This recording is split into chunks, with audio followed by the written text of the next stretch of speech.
রাধে রাধে। কেমন আছো তোমরা সবাই? আশা করছি রাধারানীর কৃপায় সবাই ভালো আছো। তোমাদেরকে স্বাগত জানিয়ে আমার আরেকটি নতুন ভিডিও শুরু করছি। আর সকল সাধুগুরু বৈষ্ণবের চরণে আমার সহস্র কোটি দণ্ডবত। তোমাদেরকে যে মন্দিরটি দেখালাম সেটা আমার রাধাকুণ্ডের বাড়ির। সেখানে গিরিরাজ আছে আর কিছু চিত্রপট আছে রাধা গোবিন্দের। আর আমাদের যে বাড়ির বিগ্রহ আছে রাধা দামোদরের, সে রাধা দামোদরের চিত্রপট আছে সেখানে। আর এখানকার গিরিরাজের সেবা কাজ এই দিদিটাই চালায়। আমরা এখন রনবাড়ির উদ্দেশ্যে রওনা দিলাম। সেখানে এক সিদ্ধ বাবার অনুষ্ঠান, সেখানে অনেক বৈষ্ণবগণের আগমন হয়, অনেক সাধু মহাজন তাদের আগমন হয়। সেখানে আমরা দর্শন করতে যাচ্ছি।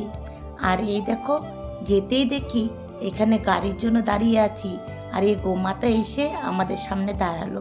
তখন তাকে আমরা একটু বিস্কুট দিলাম, বিস্কুট সেবা দিলাম, সে একটু বিস্কুট সেবা করলো। আর দেখো, বৃন্দাবনের গাভীগুলো এত ভালো, কাউকে মারে না, সবার সামনে আসে, কিছু খেতে দিলে খেয়ে চলে যায়।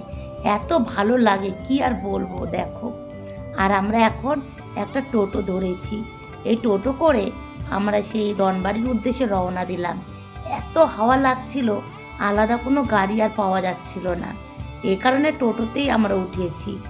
আর টোটোতেও অনেক ভাড়া, যাওয়া আসা মিলে মাথা পিছু 150 টাকা করে ভাড়া নেবে। আর দেখো, এখন আমরা রনবাড়িতে এসে উপস্থিত। এখানে কত সাধুগুরু বৈষ্ণবের সমাগম, এখানে কীর্তন হচ্ছে। আর এই দেখো, চারিদিকে কত বৈষ্ণবগণ, দেখে যেন নয়ন ধন্য হয়ে যাচ্ছে। তোমরা সবাই এই বৈষ্ণব দর্শন করো। বৈষ্ণব দর্শন করলে হৃদয়ের সব মলিনতা দূর হয়, জীবন সার্থক হয়। আর এখানে দেখো, সিদ্ধ বাবার এখানে আমরা মালা দিলাম। এখানে নাকি মালা অর্পণ করতে হয়। এবার আমি প্রথম এই অনুষ্ঠানে যোগদান দিয়েছি। আর দেখো কত বৈষ্ণবগণ, এখন আমরা সেখানে মালা দিয়ে সেই রাধা গোবিন্দকে দর্শন করলাম। আর এই রাধা গোবিন্দ দর্শন করে এত মনটা ভালো লাগলো কি আর বলবো। এত সুন্দর, যেন মনে হচ্ছে যেন প্রকৃত কথা বলবে। আর এই সিদ্ধ বাবার এই কুণ্ড, এখানে এলে এ কুণ্ডে স্নান করতে হয়, একটু মাথায় জল দিতে হয়। তো এত ঠান্ডা, এখানে তো স্নান করা সম্ভব নয়, সেই কারণে একটু মাথায় জল ছিটিয়ে দিলাম। সবাই একটু জল পেলাম।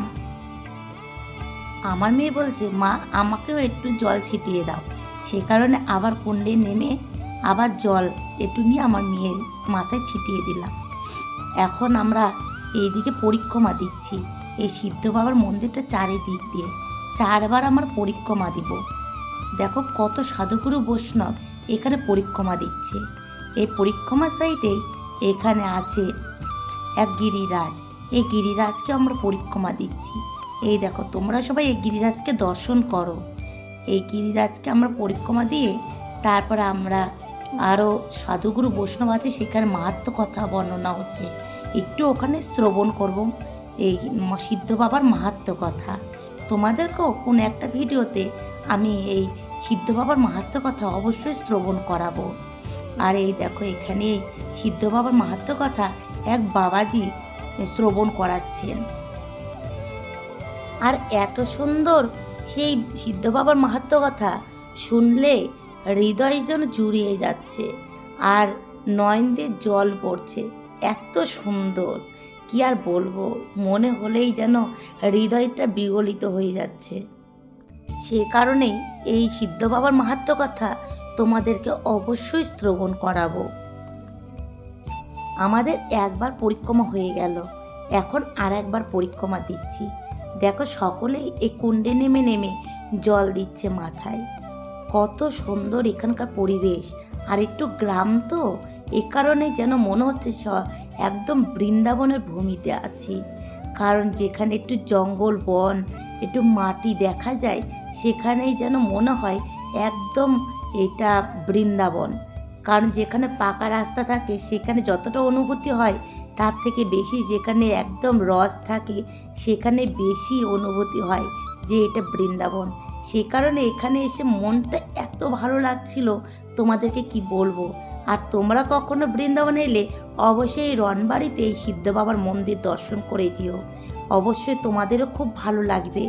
দেখো চারিদিকটা কত সুন্দর, তোমাদেরকে আরও ভিতরের দিকে দর্শন করাবো। যেখানে ভক্তদের সেবার আয়োজন করা হয়েছে সেখানে তোমাদের দর্শন করাবো, কত সুন্দর। আর এই দেখো এই বাবাজিরা এখানে কীর্তন করছে, এখানে বসে বসে হরিনাম করছে। আর এই দেখো এই মাঠটাতে এখানে সম্পূর্ণটা পরিষ্কার করা হয়েছে। এখানে যে লক্ষ লক্ষ ভক্তের সমাগম, সকল ভক্তের জন্য এখানে প্রসাদের ব্যবস্থা করা হয়েছে। এই মাঠটাতেই বসে সকলে প্রসাদ পাবে। আর এত ভক্তবৃন্দ দেখে যেন কত আনন্দ লাগছে। দেখো এখানে আমরা সকলে বসে কৃষ্ণ কথা শ্রবণ করছি। এখানে কীর্তন হচ্ছে, পদাবলী কীর্তন। এখানে সকলে বসে পদাবলী কীর্তন শ্রবণ করছি। আর ওই মাতাজি, ওই দিদি, সকলে আমরা একসাথে এসেছি এখানে। দেখো কত ভক্তবৃন্দ, তাহলে ভাবো একসঙ্গে এত ভক্তবৃন্দ দর্শন করলে কার না মন ভালো লাগে। আর দেখো তোমাদেরকে একটু দর্শন করাচ্ছি, নন্দী মহারাজ এখানে উপস্থিত। এখানে কোনো তীর্থে এসে নন্দী মহারাজকে দর্শন করলে, গাভী মাতাকে দর্শন করা খুবই ভালো। দেখো তোমাদেরকে তাই একটু দর্শন করালাম। আর দেখো কত বৈষ্ণবগণ। আর আমরা এখন এই মন্দিরের উপরে উঠেছি, উঠেই রাধা গোবিন্দ দর্শন করছি। তোমাদেরকে সামনে থেকে একটু দর্শন করিয়ে দিলাম। আমরা সকলে এখানে দর্শন করলাম, আর দর্শন করে মনটা ভরে গেল, কি আর বলবো। তারপরে মন্দির থেকে আমরা একটু প্রসাদ পেলাম। সেই প্রসাদটা এই দিদিকে আর এক মাতাজি সকলকে দিলাম। আর এখন আমরা এই প্রসাদটা গ্রহণ পাবো। তোমরা স্মরণের মাধ্যমে প্রসাদ পাও বৃন্দাবনে। আর এই প্রসাদটা সঙ্গে করে নিয়ে যাওয়া যাবে না, এটা ক্ষীর প্রসাদ, তাই আমরা প্রসাদ পেলাম। আর দেখো এই মাঠে এখন প্রসাদ দেওয়ার ব্যবস্থা করা হয়েছে। সকল বৈষ্ণবগণ ভক্তগণ প্রসাদ পেতে বসেছে, আমরাও এখানে বসেছি প্রসাদ পাওয়ার জন্য। আর এখানে মালপোয়া সবজি প্রসাদ দেওয়া হয়। আজকের ভিডিওটি আমি এখানে শেষ করছি। দেখা হবে পরে কোনো ভিডিওর সাথে।